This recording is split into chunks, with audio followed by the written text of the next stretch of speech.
મમ્મા ગણપતિજી ની સૂંઢ કેમ છે તમને ખબર છે? કેમ કે છે ને પાર્વતીજી નાવા ગયા હતા અને ગણપતિને કીધું તું કે છે ને કોઈને અંદર આવવા ન દેતા. તો મહાદેવ આવ્યા ને તો મહાદેવે કીધું કે મને અંદર જવા દઈશ.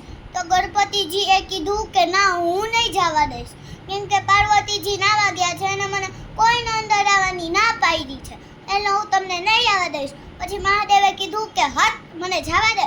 પછી છે ને મહાદેવે છે ને આ ગણપતિએ ના પાડી ને તો મહાદેવે કીધું કે છે ને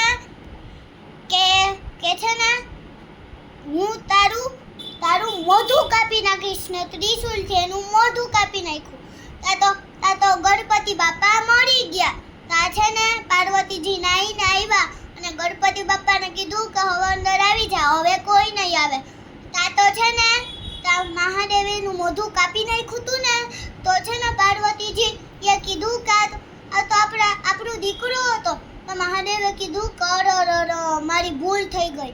તો છે ને પછી સોરી એમ કીધું. પછી છે ને મહાદેવે છે ને પાર્વતીજીને કીધું કે હાથી આવે ને એની સૂંઢ એનું મોઢું કાપી અને છે ને આપણે ગણપતિને લગાડી દેવું. પછી હાથીનું બચ્ચું નાનું આવ્યું ને તો એનું શંકર ભગવાને ત્રિશુલથી મોઢું કાપી લીધું ને ગણપતિ બાપાને લગાડી દીધું.